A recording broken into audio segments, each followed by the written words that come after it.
تمام تر حمد و ثنا پاک پروردگار عالم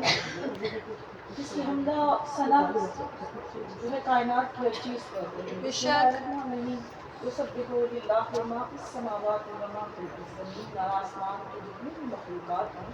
وہ اللہ کی تسبیح کرتے ہیں اور اللہ رب العالمین ہر وقت محمد و آل محمد کی تسبیح کرتا ہے. کہنا لگتا ہوگا کیونکہ وہ رب العالمین سورہ احزاب میں فرما رہا ہے بسم اللہ الرحمن الرحیم ان اللہ و ملائکتہ یصلون علی النبی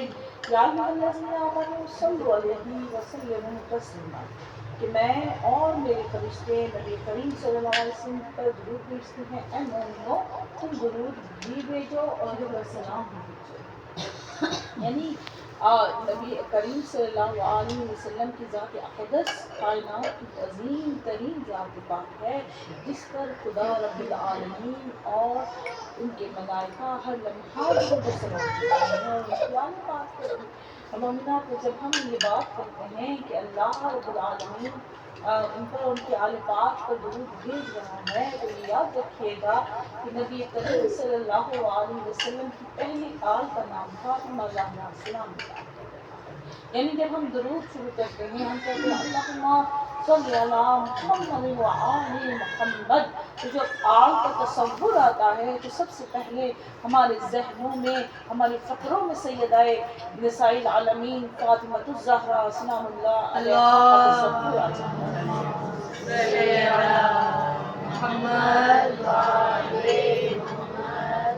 یعنی کتنی بلند ہے وہ ذات پاک وہ ذات اقدس وادس محبوب خدا صلی اللہ علیہ وسلم فاطمہ زہرا سلام اللہ علیہا کی عظمت ہم زبانوں سے بیان کرنے سے قاصر ہیں کیونکہ اللہ نے جناب زہرا کو اپنے رازوں میں سے ایک راز بنایا ہے. نبی زہرا کی فضائل جس کا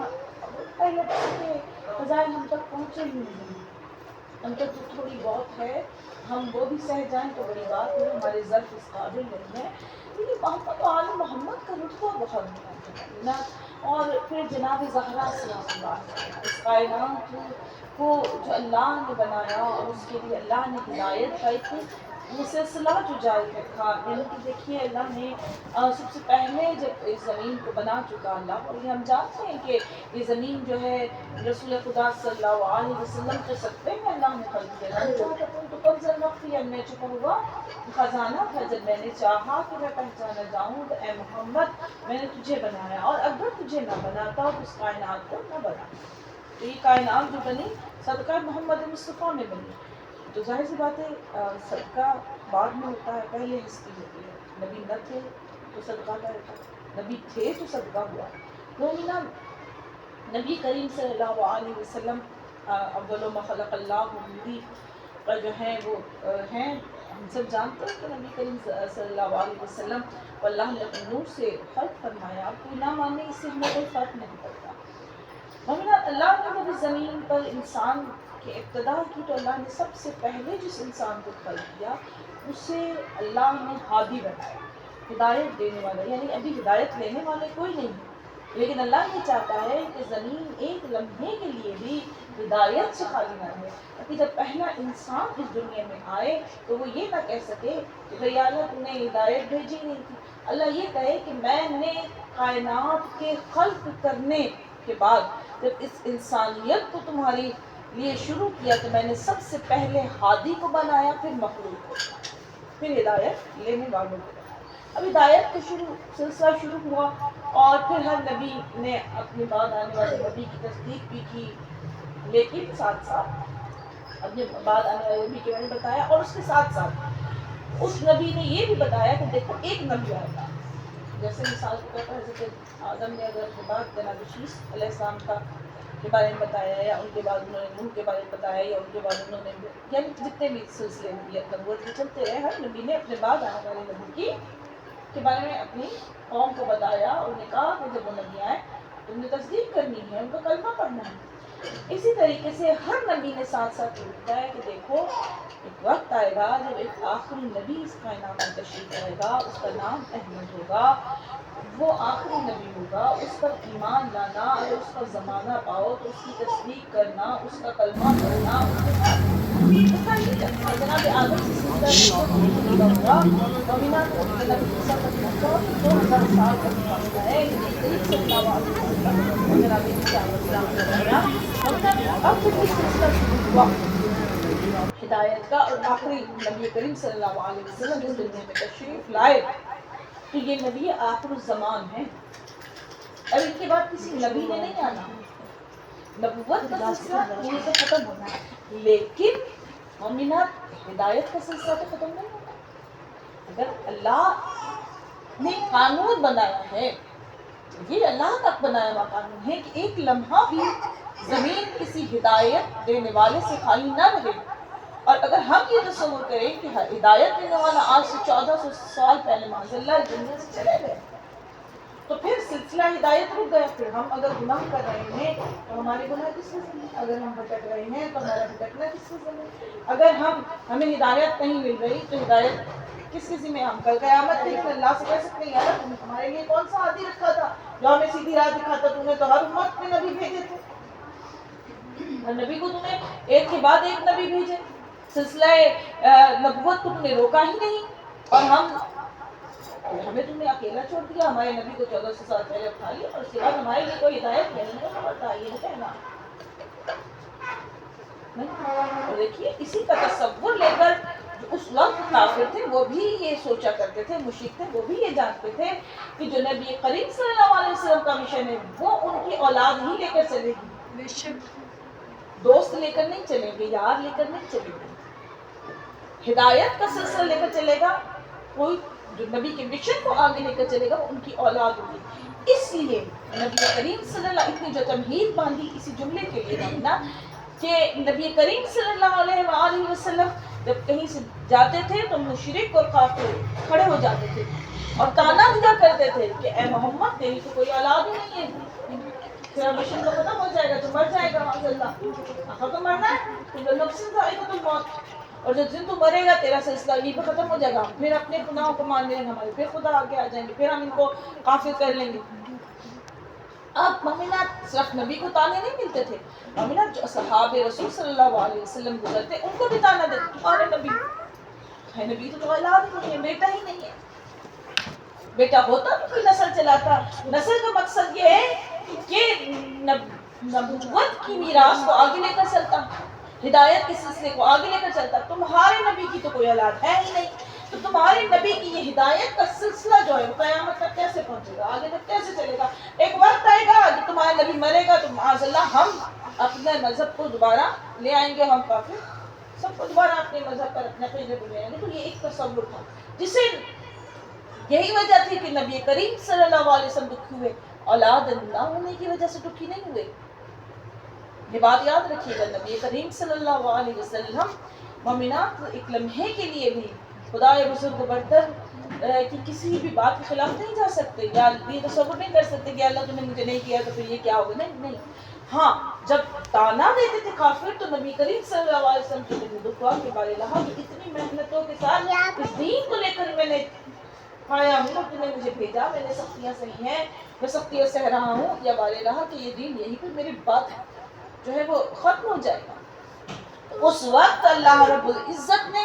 مومنات سورہ کوثر کو نازل فرمایا کہ بسم اللہ الرحمن الرحیم انا اعطیناک الکوثر فصل لربک وانحر، برائے عظمت بی بی فاطمۃ الزہرا بلندتر صلوات، اللہم صلی علی محمد وآل محمد۔ اس وقت یہ سورہ نازل ہوئی کہ اے محمد دکھی نہ ہو، ہم نے تجھے کوثر عطا کر دی، منزل اتنی بڑی ہے، کوثر کی منزلت اتنی بڑی ہے کہ مومنات جزا نہیں دی، عطا کی ہے، عطا اور ہوتی ہے، جزا اور ہوتی ہے، جزا کب ملتی ہے جب ہم کوئی نیک عمل کریں تو اس کے بدلے میں جو اللہ ہمیں دے وہ جزا ہوتی ہے، لیکن اللہ جب ہماری مقام کو دیکھ کر ہمارے کام سے کچھ ہمیں دے خاص طور پر تو اسے عطا کہتے ہیں. زہرا جزا نہیں ہے، زہرا عطا ہے. اور مومنات عطا بھی کسی عام ہستی پہ نہیں کی، جسے پوری کائنات عطا کر چکا، جسے جنت دے چکا، جسے اپنی محبوبیت کا درجہ دے چکا، اسے کہہ رہا ہے. اور پھر ایسے نہیں کہہ رہا، جتلا کے کہہ رہا ہے، دنیا کو بتا کے کہہ رہا ہے کہ اِنَّا أَعْطَيْنَاكَ الْكَوْثَرَ، کہ اے محمد ہم نے تجھے کوثر عطا کی ہے. فَصَلِّ لِرَبِّكَ وَانْحَرْ، کہ تم نماز پڑھو اور قربانی دو. مجھے نہیں پتا یا اللہ نے کون سی قربانی نبی خدا صلی اللہ علیہ وسلم سے طلب کی ہے. یہ دیکھیے اس سورہ قرآن کے بڑے راز ہیں، قرآن کے ہر لفظ میں مومنات راز بھرا ہوا ہے. یہ ظاہری طور پر ہمیں لگ رہا ہے کہ نبی کو خیر اللہ کہہ رہا ہے کہ آپ کو کون سی قربانی. دیکھیے ابھی میں نے آپ کے سامنے جو اتنی بڑی تمہید باندھی ہے مجلس کی، اور میں نے شروع سے آپ کو ہدایت کے سلسلے تک لے کر آئی، میں نے آپ کے سامنے ایک تصور کو پیش کیا کہ نبی کریم کو جب کافر تانا دیتے تھے، مشرک تانا دیتے تھے، تو وہ کیا کہتے تھے کہ آپ کی ہدایت کا سلسلہ رک جائے گا، آپ کی اولاد نہیں ہوگی، یہ دین ختم ہو جائے گا، یہ دین آگے نہیں چلے گا، آخر تو ایک دن آپ اس دنیا سے جائیں گے. تو مومنات اللہ کہہ رہا ہے کہ اے محمد قربانی دو، اس دین کو قیامت تک وہ قربانی باقی رکھے گی. ان شانئک ھو الابتر، تیرا دشمن ابتر رہے گا. یعنی جو یہ سمجھے گا کہ ہم نسل محمد کو ختم کر دیں گے، ہم نسل محمد کو قطع کر دیں گے، اے محمد ہم تمہیں شہادت عطا کریں گے، ہم تمہیں قربانی عطا کریں گے، اور جو دشمن ہوگا ہم اس کی نسل کو قیامت تک ابتر رکھیں گے، اس کی نسل باقی نہیں رہے گی. اور آج دیکھیے مومنات، نبی کریم صلی اللہ علیہ وآلہ وسلم کی نسل پاک میں قربانیاں ہی قربانیاں بھری ہوئی ہیں یا نہیں ہے؟ سب سے بڑی قربانی مومنات کربلا کی قربانی ہے، دی ہے نا محمد مصطفیٰ نے. تو یہ قربانی قیامت تک لوگوں کے لیے ہدایت بنی یا نہیں بنی؟ آج کربلا کے چراغ روشن ہے یا نہیں ہے، جو اپنی طرف اپنی ہدایت کی طرف دنیا کو کھینچ رہے ہیں، جن کے ظرف میں تھوڑا سا بھی کچھ اچھائی ہوتی ہے اللہ انہیں کربلا کی طرف بھیج دیتا ہے، ان کے رخ کو کربلا کی جانب بھیج کر دیتا ہے، اور جن کے رخ کربلا کی جانب ہو جاتے ہیں وہ ہدایت پا جاتے ہیں. پھر اللہ نے صرف ہدایت کو قیامت تک قربانی میں پوشیدہ نہیں رکھا، بلکہ اللہ نے نسل امامت کو، اولاد سیدہ زہرا کو بھی قیامت تک رکھا. اب یہاں دو نسلیں ہیں، ایک فرشی ہے، ایک عرشی ہے. فرشی وہ نسل جو امام حسن و حسین، امام علی زین العابدین علیہ السلام سے لے کر پھر امام مہدی آخر الزمان علیہ السلام تک اللہم صلی علی محمد اور پھر ہم جیسے گناہگار سادات یہ فرشی ہو گئے. تو مومنہ اللہ رب العزت نے جناب زہرا کی صورت میں اب کوثر کو مختلف معنوں میں لیے گا، کثیر دولت، کثیر رزق، کثیر پانی، کوثر نہر. ارے بھائی اولاد کا نعم البدل مال و دولت نہریں نہیں ہوا کرتی، اولاد کا نعم البدل اولاد ہوا کرتی ہے. اللہ نے کہا اے محمد تو پریشان نہ ہو، یہ انہیں بھولا رہنے دے، یہ کہتے رہے تیرے بیٹے نہیں ہیں، میں نظام قدرت کو بدل دوں گا کیونکہ میرا آخری نبی ہے، اور اس میں چاہتا ہوں کہ دنیا کی سوچ کو بدل ڈالوں، اس لیے میں تجھے قیامت تک ایسی نسل عطا کروں گا جسے دنیا چاہ کر بھی ختم نہ کر سکے گی، اور وہ نسل میں تجھے تیری پاک بیٹی فاطمہ زہرا سلام اللہ علیہا کی صورت میں عطا کروں گا. درود بھیجیے محمد علیہ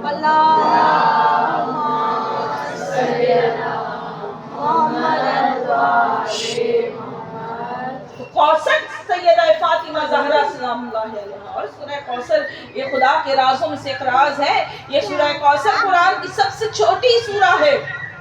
لیکن مومنات اپنے اندر بہت بڑا سمندر جو ہے وہ چھپائے بیٹھی. کوثر مطلب وسیع، لاتعداد، لامحدود. اور دیکھیے کہ میرے اللہ نے کہا طلب کی ہے قربانی، اور طلب چکی ہے، ہم تو یہ جانتے ہیں نا. جناب زہرا سلام اللہ علیہ پہلے دن سے جانتی ہے کہ امام حسین کو قربان کیا۔ آپ مجھے یہ بتائیں، ایک ماں کے سامنے یہ بتایا جائے کہ جو بچہ تیرا اس دنیا میں آ رہا ہے یا آیا ہے، یہ جو تیری جھولی میں ہے، یہ تیرا بچہ ایک دن جوان ہوگا اور اسے وہی امت جسے تیرے بابا نے کلمہ پڑھایا ہے، وہ جو تمہاری آزاد کردہ ہے، وہی امت مل کر تمہارے اس ہی بچے کو 3 دن کا بھوکا پیاسا کربلا کے میدان میں ذبح کر دے گی، اور اسے بے گور و کفن کربلا کے میدان میں چھوڑ دیا جائے گا، اس میں ظلم و ستم کیا جائے گا، تیری بیٹیوں کی چادر۔ اب مجھے بتائیں اس ماں پر کیا گزرے گی، اس نانا پر کیا گزرے گی جس کو یہ بتایا جائے کہ تجھے وہ نواسا عطا کیا گیا ہے، یہ منہر، یہی نہر ہے، یہی قربانی ہے۔ اللہ نے جو طلب کی ہے کہ ہم نے نسل کو باقی رکھنا ہے لیکن قربانی دینی ہے تجھے، مومنات، اس قربانی کو پورا کرنے کے لیے اللہ نے حسین کا انتخاب کیا، کیونکہ کوثر کی قربانی ہے، زہرا کا بیٹا ہے حسین، محمد مصطفیٰ کا نواسہ فقط نہیں ہے۔ اللہ نے مباہلے میں حسن و حسین کو نبی کا بیٹا کہہ دیا، اور جب مباہلہ ہوا تو اس کے بعد سے کوئی بھی امام حسن و حسین کو علی کے بیٹے نہیں کہا کرتا تھا، فرزند رسول کہا کرتا تھا، نبی کے بیٹے کہا کرتا تھا، کیونکہ قرآن کی سند موجود ہے۔ کوئی ہے جو منہ اٹھا کر یہ کہہ دے ایسا منحوس کہ حسن و حسین جو ہے وہ نبی کے بیٹے نہیں ہیں؟ ارے تم جاہلو، کیا جانو؟ قرآن کو اٹھاؤ، قرآن کو پڑھو، جس میں سند خدا دے دے۔ فَقُلْ تَعَالُوا نَدْعُوا أَبْنَاءَنَا وَأَبْنَاءَكُمْ وَنِسَاءَنَا وَنِسَاءَكُمْ وَأَنفُسَنَا وَأَنفُسَكُمْ، کہ ٹھیک ہے میرے رسول، ان سے کہہ دو کہ تم اپنے بیٹوں کو لاؤ، ہم اپنے بیٹوں کو لائیں گے، تم اپنی عورتوں کو لاؤ، ہم اپنی عورتوں کو لائیں گے، تم اپنے نفسوں کو لاؤ، ہم اپنے نفسوں کو لائیں گے، اور پھر بیٹھ کر جھوٹوں پر خدا کی لعنت کریں گے۔ سورہ آل عمران۔ نہ یہ بتائیے کہ پھر جناب زہرا سلام اللہ علیہ کے بیٹے، علی کے بیٹے پھر ہو گئے نا رسول کے بیٹے، تو پتہ چلا تو پھر میں نے اور آپ نے تھوڑی بنائے ہیں، اللہ نے سند بھیجی ہے۔ جس طرح کوثر کو اللہ نے عطا کر سورہ کوثر کو نازل کیا، اسی طرح حسن و حسین کو محمد کے بیٹے بنا کر اللہ نے مومنات مباہلے میں بھیجا، اور پھر آیت مباہلہ کو بھی قرآن میں رکھا کہ دنیا کبھی بھی اس کا انکار نہ کر سکے۔ مومنات، پھر اس قربانی کو اللہ نے رکھا، اور پھر جب نانا کو پتہ چلا، مجھے اب یہ بتائیں کہ آپ کی امت جسے آپ یہ آج کلمہ پڑھا رہے ہیں، جس کے لیے آپ نے یہ اتنی دکھ تکلیف سہی ہے، جس کے لیے آپ جو ہیں وہ زخمی ہو رہے ہیں، اپنا وطن چھوڑ رہے ہیں، اتنی تبلیغ کر رہے ہیں، ایک وقت آئے گا یہی امت کے لوگ آپ کے اس نواسے کو پیاسا ذبح کریں گے، اس کی آل کو اس کے سامنے ذبح کریں گے، اس کی اولاد کو اس کی آنکھوں کے سامنے ذبح کریں گے، اس کی جوان بیٹے اس کے ہاتھوں پہ تڑپیں گے، اس کے 6 ماہ کے ششماہا جو ہے وہ اس کے ہاتھوں پہ نہر کیا جائے گا۔ اسی حسین کو آپ کی امت ٹکڑے ٹکڑے کر ڈالے گی اور بے گور و کفن کربلا کے میدان میں چھوڑے گی، اور پھر صرف یہاں ختم نہیں ہوگا بلکہ آپ کی بیٹیوں کو ننگے سر شام کے بازاروں میں پھرا۔ تمام واقعہ کربلا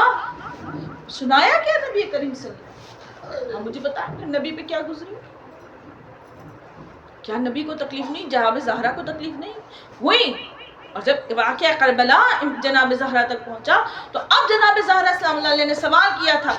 اور یہ سوال میں آپ کے سامنے بارہا جو ہے وہ بیان کرتی رہتی ہوں، اور یہی ہماری شاید خوش نصیبی ہے کہ ہم در زہرا سے وابستہ ہیں۔ ہم ہیں بڑے گناہ گار، ہم بڑے ہیں کوتاہ کار، لیکن یہ جملہ اپنے دلوں پہ لکھ دیجئے۔ زہرا آج سے 1400 سال پہلے جو جملہ کہہ گئی ہیں، اسے اپنے دلوں پہ تحریر کر لیجئے کہ زہرا کی زبان سے نکلے ہوئے الفاظ کبھی غلط نہیں ہوتے۔ جناب زہرا نے کیا پوچھا؟ بابا میرے حسین کو کون روئے گا؟ اللہ نے کہا ہم کون خلق کریں گے؟ پھر وعدہ کیا اس وقت جب ابھی حسین جھولی میں ہے، ابھی حسین چھوٹے سے ہیں، ابھی آئے ہوئے چند لمحے، چند گھنٹے یا چند دن ہوئے ہیں حسین کو، اور زہرا کہہ رہی ہے پھر میں بھی وعدہ کرتی ہوں تب تک جنت میں نہیں جاؤں گی جب تک حسین کے رونے والوں کو داخل جنت نہ کر دوں۔ یعنی کتنی مومنات، کتنے آپ باعظمت ہیں، کتنے آپ خوش نصیب ہیں جن کی جنت کا وعدہ زہرا آج سے 1400 سال پہلے کر چکی، فقط اس شرط پہ کہ تم حسین کو رو گے۔ اب سمجھ میں آئے؟ اور پھر اب آئیے جہاں میں نے آپ کے سامنے آیت درود کو پڑھا، جائیے گا قرآن کھولیے گا، قرآن کھول کر سورہ احزاب کی ان آیتوں کو دیکھیے گا جہاں اللہ کہہ رہا ہے ان اللہ و ملائکاتہ یصلون علی النبی یا ایھا الذین آمنوا صلوا علیہ وسلموا تسلیما۔ ختم ہو گئی آیت؟ نہیں، ختم نہیں ہوئی، اسی آیت کا دوسرا پارٹ آگے آیا۔ اللہ نے کہا جو اللہ اور اس کے رسول کو تکلیف پہنچاتے ہیں اللہ ان پر لعنت کرتا ہے، اس کے فرشتے اس پر لعنت کرتے ہیں، قیامت تک یہ لعنت جاری رہے گی۔ اب پتہ چلا کہ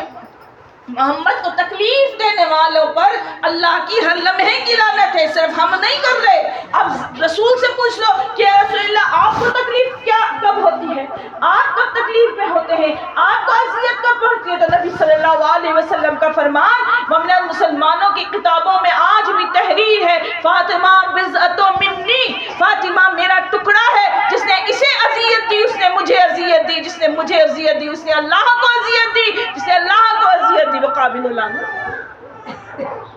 ہم قرآن سے ہٹ کر تو گفتگو ہی نہیں کرتے، کہتے ہیں حدیث کو پرکھنا ہو تو قرآن کی طرف نگاہ کرو،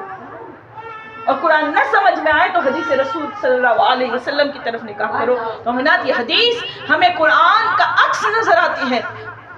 کہ فاطمہ بضعۃ منی، فاطمہ میرا ٹکڑا ہے، جس نے اسے اذیت دی اس نے مجھے اذیت دی، اور قرآن کہتا ہے جو رسول کو تکلیف پہنچائے وہ قابل لعنت ہے۔ اس لیے جناب زہرا کے دشمنوں پر لعنت کرنا ثواب ہے، کیونکہ جس طرح اولاد پیاری ہوتی ہے، اور مجھے آپ یہ بتائیے وہ اولاد جس کے لیے نبی تڑپے ہوں، یعنی جب دشمنوں نے تانے دیے ہوں، نبی کا دل دکھا ہو، اور پھر نبی کے دکھے ہوئے دل کو آبیار کرنے کے لیے اللہ نے کہا ہو کہ اِنَّا أَعْطَيْنَاكَ الْكَوْثَرَ، محمد کیوں پریشان ہو رہا ہے، ہم نے تجھے فاطمہ زہرا جیسی بیٹی عطا کر دی، تو پریشان نہ ہو، تو کام کر رہا ہے جاری رکھ، تیرے اس کام کو فاطمہ زہرا کی اولاد اور فاطمہ زہرا جو ہے وہ پہنچائے گی۔ تو مجھے بتاؤ وہ اولاد رسول کو کتنی پیاری ہوگی، محبوب خدا کے دل کا ٹکڑا ہے فاطمہ زہرا، یا یہ کہوں کہ جس قلب پہ قرآن اترا وہ قلب ہے فاطمہ زہرا، محمد کی آنکھوں کا نور ہے زہرا۔ میں یہ کہوں تو غلط نہ ہوگا کہ پوری ذات نبوی کی نور کو زہرا کہتے ہیں۔ آئیے اس کی ثبوت بھی دے دوں، بسم اللہ الرحمن الرحیم، والشمس وضحاها والقمر اذا تلاها والنہار اذا جلاها۔ ہمیں سورج کی قسم، ہمیں سورج کی روشنی کی قسم، ہمیں چاند کی قسم، اور ہمیں اس دن کی قسم جو مکمل طور پہ روشن ہو جائے۔ مومنات روایات میں ہیں، معصومین فرماتے ہیں یہاں سورج سے مراد ذات رسول خدا صلی اللہ علیہ وسلم ہے، چاند سے مراد ذات علی پاک ہے، اور وہ جو دن روشن ہوگا اس سے مراد امام زمانہ کا وقت ہے۔ لیکن بیچ میں ایک قسم اور بھی ہے نا، ابھی میں نے آپ کے سامنے پڑھی کہ سورج کی روشنی کی قسم، سورج کی روشنی کو زہرا کہتے ہیں، اور یہ جانتے ہیں نا سورج اپنی روشنی کی وجہ سے پہچانا جاتا ہے، چاند اپنی روشنی کی وجہ سے پہچانا جاتا ہے، اور مومنات چاند روشن ہوتا ہے سورج کی روشنی سے، یعنی نبوت کے آنگن کی روشنی جب امامت کے آنگن میں آتی ہے تو امامت کے 11 چاندوں کو چمکا دیتی ہے، زہرا کہتے ہیں، فاطمہ زہرا، جناب زہرا اسلام۔ پھر یہی آپ حدیث کی سامنے پڑھتے ہیں نا کہ جب جبرائیل نے سوال کیا کہ بار الہا چادر کے نیچے کون ہے، تو کیا کہا اللہ نے، ہم فاطمہ و ابوہا و بعالہا و بنوہا، یہ فاطمہ، یہ ان کے بابا، یہ ان کے شوہر، یہ ان کے بیٹے۔ معلوم ہوا ان سب کی پہچان کو زہرا کہتے ہیں، یہی کہا جاتا ہے۔ دیکھیے جب آپ کہیں ملک سے باہر جا رہے ہوں، آپ کے پاسپورٹ چیک کیے جائیں تو یہ دیکھا جاتا ہے کہاں کے ہیں، جی پاکستان کے، پاکستانی ہیں، ہمیں نہیں پتا مومنات کہ اہل بیت علیہ السلام کی عظمت، رسول خدا کی عظمت ہے، زہرا کی، مولا علی کی عظمت ہے، امام حسن حسین کی عظمت ہے، سبھی سردار ہیں، انبیاء کے سردار رسول خدا ہیں، ولیوں کے سردار مولا کائنات ہیں، جوانان جنت کے سردار حسن حسین ہیں، خاتون جنت اور عورتوں کی سردار فاطمہ زہرا ہے، لیکن ان تمام سرداروں میں جو سب کی سردار ہیں اسے فاطمہ زہرا جنہیں محمد ام ابیہا کہتے ہیں، باپ کی ماں۔ اگر محمد جیسے نبی کی بیٹی ہو کر محمد جیسے نبی کی ماں کہلائے نا، اس زہرا کی عظمتوں کو ہم نہیں پہنچ سکتے۔ بس اللہ تعالیٰ ہمیں توفیق عطا کرے کہ ہم جناب سیدہ زہرا کے نقش قدم پر چلیں۔ بی بی زہرا سے اپنے آپ کو بی بی نے، یہ نہیں کہ بی بی نکلی نہیں گھر سے، بی بی کی 3 روایتیں ہیں کہ بی بی 3 مرتبہ نکلی۔ ایک مرتبہ جو ہم معجزہ پڑھتے ہیں، بی بی یہودیوں کے گھر گئی تھی شادی میں، واپس آئیں تو 500 مرد و زنوں یہودیوں کو بی بی مسلمان کر کے واپس آئیں۔ بی بی کے صرف قدموں کی برکت ہے بی بی زہرا کی۔ بی بی کے قدم پڑے اس گھر میں جہاں بی بی آ جائے وہ مقدر والا گھر۔ آپ بھی خوش نصیب ہیں جب ہر شہزا بچھاتے ہیں، بلانے کی ضرورت نہیں پڑتی، بی بی خود چل کے آ جاتی۔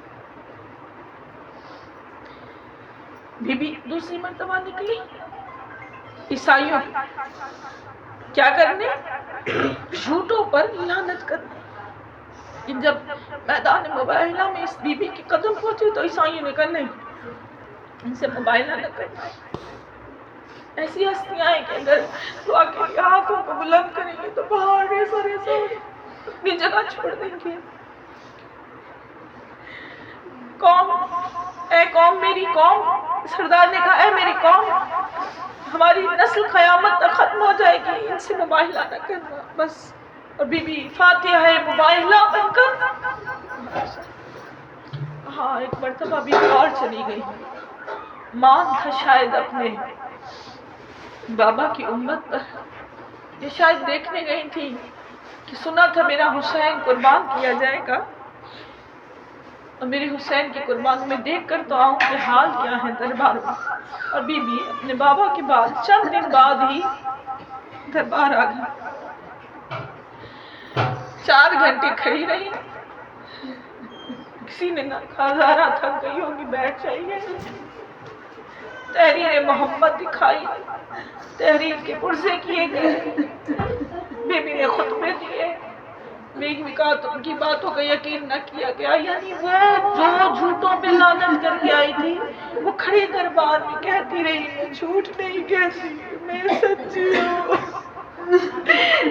میرے بابا نے مجھے دیا تھا۔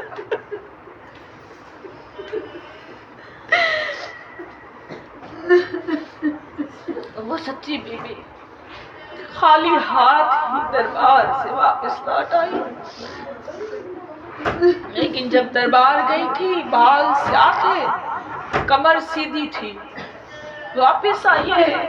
بی بی کی کمر جھک چکی تھی، بال سفید ہو چکے تھے، فقط یہ آپ نے سنا ہے بال سفید ہو چکے تھے یا کمر جھک چکی تھی۔ مومنات فقط بال سفید نہیں ہوئے، فقط کمر نہیں جھکی، مومنات جناب زہرا کا پورا حلیہ بدل چکا تھا۔ 18 سال کی عمر میں 100 سال کی ضعیفہ دکھتی تھی۔ مومنات ذرا سوچئے بی بی پہ کون سا غم ٹوٹا ہوگا؟ میں بتاؤں آپ کو، بی بی کو فدق نہ ملنے کا غم نہیں تھا، جناب زہرا دربار میں کھڑی مومنات سوچتی رہی، زینب دربار میں بھی آئی ہوں، زینب تو نے بھی ایک دن دربار جانا ہے، میرے بابا نے بتایا ہے تو بھی رضا ہو کے جائے گی، چراغیوں کا دربار ہوگا۔ سوچتی رہی، آج چند دن بعد امت کا یہ حال ہو گیا، میرے بعد میری حسین بھی کیا گزرے گی۔ مومنات دیکھ آئی بی بی درباروں کا حال، سمجھ آئی گئی ہاں میرے بابا سچ ہے تو سچے ہی، اور جو کہا وہ ہو کے رہے گا، جو اللہ سے وعدہ ہو چکا وہ پورا ہو کے رہے گا۔ لیکن شاید بی بی کہتی تھی دیکھا ہوں دربار کا حال کیا ہے، مسلمانوں کا حال کیا ہے، لیکن وہ غم لے کے جناب زہرا پلٹی ہے۔ پھر مومنات جب تک زندہ رہی روتی رہی اور کہتی رہی بابا آپ کی زہرا میں اتنے غم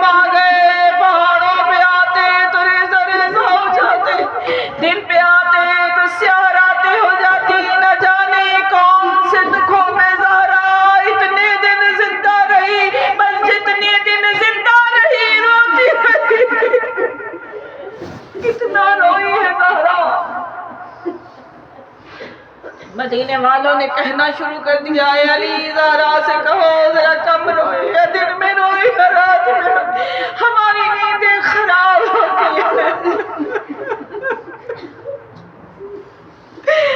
چاہیے تھا امت کو زہرا کے ساتھ مل کے روتے، لیکن نہیں،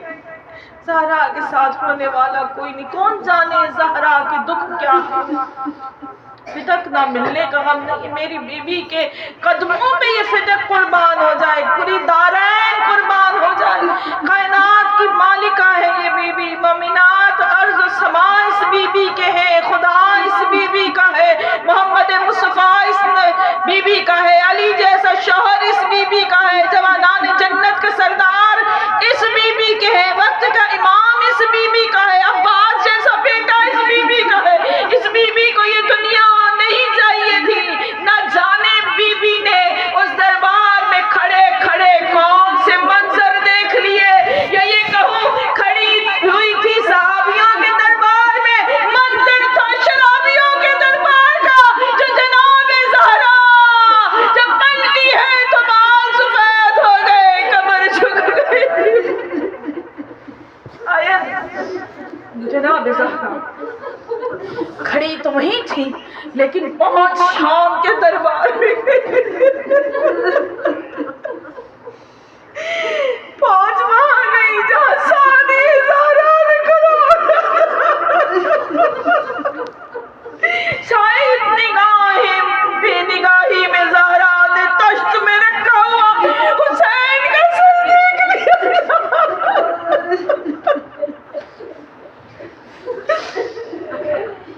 وہ منظر دیکھ لیا تھا کہ جب ایک ملعون کے ہاتھ میں بیگ کی چھڑی ہے، اور جن ہونٹوں پہ محمد بوسے دیتے تھے انہیں چھڑی مارا، نہ جانے کون سے